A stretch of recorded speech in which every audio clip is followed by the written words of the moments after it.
வணக்கங்க. இது அங்காளம்மன் சத்யா வீடியோ. இப்போ இந்த காலத்தில் இவ்வளோ டெக்னாலஜி வளர்ந்த இந்த காலத்தில் கூட நிறைய பேர் வந்து நம்பிக்கை வைக்கிற ஒரு விஷயம் என்னென்னாங்க, பாதி பேர் எனக்கு தெரிஞ்சு படித்தவங்க கூட இதில் நிறைய நம்பிக்கை வைக்கிறாங்க. எதுனா செய்வின கோளாறுகள் அப்படின்னு சொல்கிறாங்க. எங்கள் வீட்டில் வந்து செய்வினை வச்சுட்டாங்க, அதனால் எங்கள் குடும்பமே இந்த மாதிரி ஆயிடுச்சு அந்த மாதிரி ஆயிடுச்சுன்னு ரொம்ப வந்து பல கஷ்டங்களை சொல்லுவாங்க. அதை சொல்லும்போது நம்மளால் நம்பவும் முடியல, நம்பாமல் இருக்கவும் முடியல அப்படின்ற மாதிரி தான் இருக்கும்.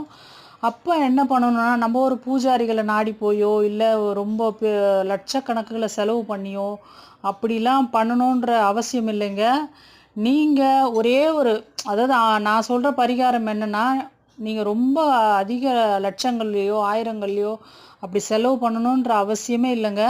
நீங்கள் சாமி நம்பிக்கை உடையவங்க அப்படின்னா குடும்பத்தோடு ஒரு முறை என்ன பண்ணுங்கள், அமாவாசை நாளில் மலையனூர் போயிருங்க.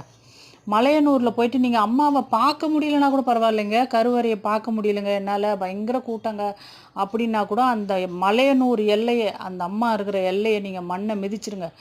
மிதிச்சுட்டு அந்த கோயிலை வலம் வந்துட்டு அந்த கோயிலில் நைட்டு தங்கிட்டு நீங்கள் வீட்டுக்கு வரும்போது என்ன பண்ணுங்கள், சாமி படங்கள், அந்த அங்காள பரமேஸ்வரி படம் வந்து பல வகையில் கிடைக்கும். எப்படின்னாங்க, அந்த அம்மா வந்து கருவறை அம்மாவாக இருப்பாங்க, அழகாக சந்தனம் பொட்டு வச்சு, இல்லை ஊஞ்சல் அம்மா மாதிரியான அலங்காரத்தோடு இருப்பாங்க, அந்த மாதிரியும் வாங்கலாம்.